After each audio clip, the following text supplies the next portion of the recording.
Corps commander کا گھر ہو، قلعہ بالا حصار ہو،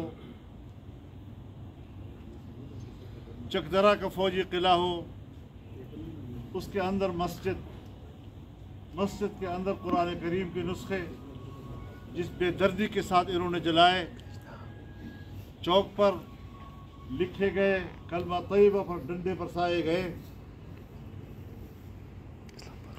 کس سے بدلنا چاہتے ہیں؟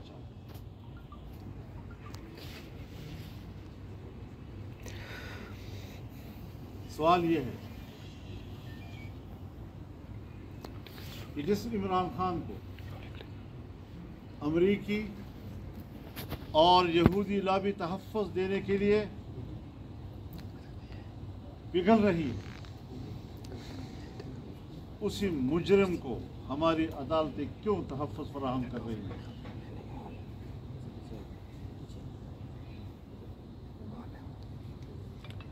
ان کے دہشت گردوں کو ہماری عدالتوں سے کیوں سہولت کاری مہیا کی جا رہی ہے؟ بیک وقت تمام مقدمات میں ضمانت فلاں تاریخ پر فلاں تاریخ تک، اگر کوئی نیا مقدمہ درج ہوا تب بھی گرفتاری نہیں ہو سکے گی. یعنی ہماری عدالت سے ان کو سرٹیفکیٹ مل گیا کہ اگر اس دوران میں وہ کسی کو قتل بھی کرے گا اور اس کے خلاف 302 کا مقدمہ بھی ہوگا تب بھی اس کو گرفتار نہیں کیا جا سکے گا. فوجداری کیسز میں ان کو گرفتار نہیں کیا جا سکے گا. یہاں تک معاملہ چلا گیا ہے، اور اس کے اوپر پی ڈی ایم نے جو احتجاجی مظاہرہ کیا، اور اس مظاہرے کے بعد بھی اگر یہی صورتحال برقرار رہتی ہے تو اس کا معنی یہ ہے کہ ہماری عدالتیں براہ راست قوم کے ساتھ اور عوام کے ساتھ اعلان جنگ کریں.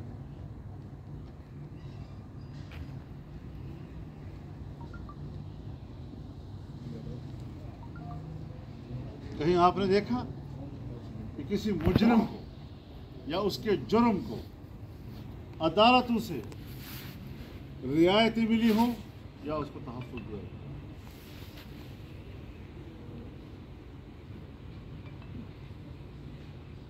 ان فیصلوں سے تو ایسا معلوم ہوتا ہے کہ ایک شخص کے لیے، اپنے لاڈلے کے لیے ہماری عدالتیں اپنے ملک کے آئین سے بھی کھلواڑ کر رہی ہیں، اپنے ملک کے قانون سے بھی کھلواڑ کر رہی ہیں، اور اس کو رعایت دینے کے لیے نہ کوئی آئین کا احترام ہے نہ کسی قانون کا احترام ہے.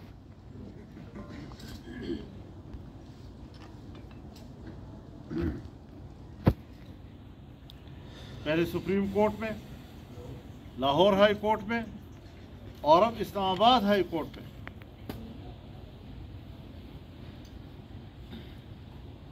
جس دھڑا دھڑ سے ان کو ضمانت مہیا کی گئی، جس طرح ان کو رہا کیا جا رہا ہے، جس طرح مجرموں کے حوصلے بڑھائے جا رہے ہیں، شاید اس کی ماضی میں کبھی کوئی ایسی مثال نہیں تھی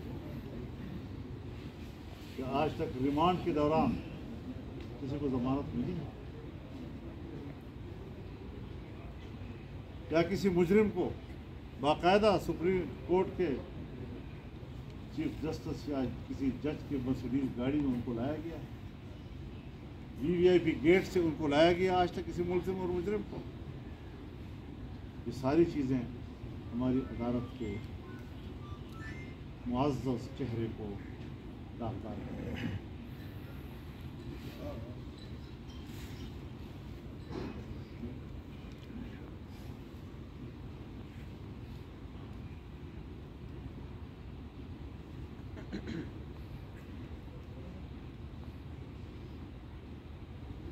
ہم سمجھتے ہیں کہ ایک خاص ایجنڈے کے تحت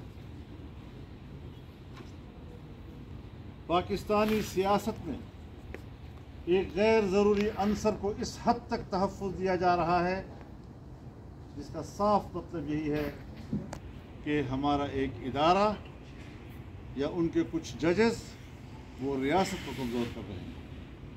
جب ریاست کو کمزور ہوتے ہوئے ہم دیکھیں گے لیکن پاکستان کا ایک ایک بچہ ریاست کی تحفظ کے لیے میدان میں آئے. پھر وہ یہ شکایت نہیں ہونی چاہیے کہ عدالت محترم ہے، عدالت کی توہین ہو رہی ہے. آپ ریاست کی توہین کریں، آپ پاکستان کے عوام کی توہین کریں، آپ پاکستان کے پارلیمنٹ کی توہین کریں، آپ پاکستان کے حکومت کی توہین کریں ایک مجرم کے لیے، اس کے گھناؤنے جرم کے لیے، اور ہم اس پر خاموش رہیں.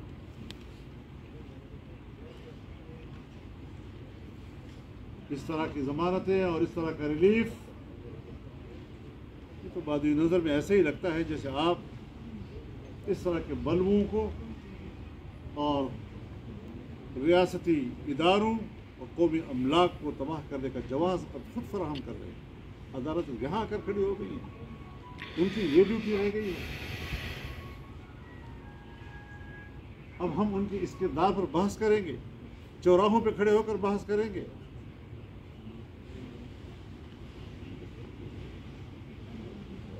اور پھر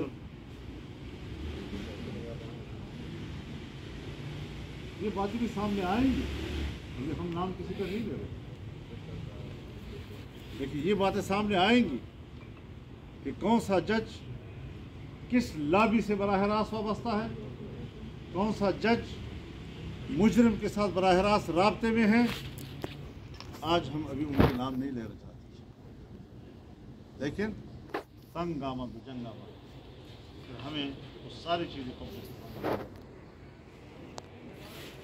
کیونکہ آج پاکستانی سیاست میں نوارد نہیں ہے کہ کہیں آج ہم سیکھ رہے ہیں.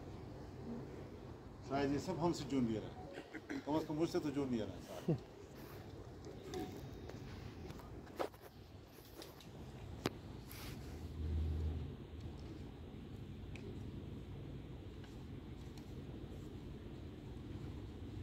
اگر خواجہ طارق رحیم کو اسلام آباد ہائی کورٹ کا عمران خان کو ضمانت دینے والا جج معلوم تھا تو کیا دوسرے لوگوں کو معلوم نہیں ہوگا؟ انہیں کو معلوم ہے کیا؟ آنے والے کل کے فیصلوں کے بارے میں جج کا بھی نام لیا جاتا ہے، اس کے فیصلوں کو بھی بتایا جاتا ہے، اور وہیں پہ سامنے آ بھی جاتا ہے. تو دنیا اتنی غافل نہیں ہے، اتنی لابلد ہے. 60 امریکی نمائندگان کی دستخط شدہ خط نے عمران خان کی بین الاقوامی پشت پناہوں اور عدالتی فیصلوں کے مقامی پشت پناہوں کا گٹھ جوڑ بے نقاب کر دیا.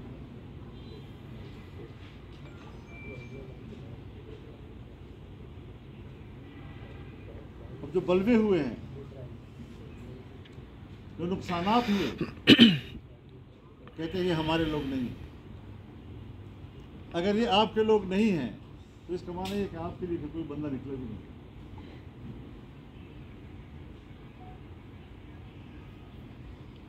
تو پھر تم اس حوالے سے تنہا ہو. نہ تمہارے لانگ مارچ پر لوگوں نے توجہ دی، نہ تمہاری جیل بھروں کی تحریک پر توجہ دی، اور اب بھی 10 15 اور اس سے زیادہ اگر ہو سکتا ہے تو 50 اور 100 تک بلوائیوں نے جا کر جس طرح ملک کو جلایا ہے، اس کے بعد بھی ایسی شخصیت کو اور اس کی جماعت کو تحفظ فراہم کیا جائے اور پھر اپنے آپ کو محب وطن کہا جائے گا. انشاءاللہ حب الوطنی کے جذبے سے ہم نے ان صورتحال کا مقابلہ کرنا ہے. اور میں اتنا ضرور بتا دوں کہ ہمارے صبر کا امتحان نہ لیا جائے، عوام کے صبر اور تحمل کا امتحان نہ لیا جائے. یہ صورتحال حالات کو عوامی غیظ و غضب کی طرف لے جا رہے ہیں. تو ہمارے عدالتیں اور ہمارے ججز جو عمران خان کی محبت میں پگھل رہے ہیں، اس کو اپنے ملک کے مستقبل کی بھی فکر کرنی چاہیے.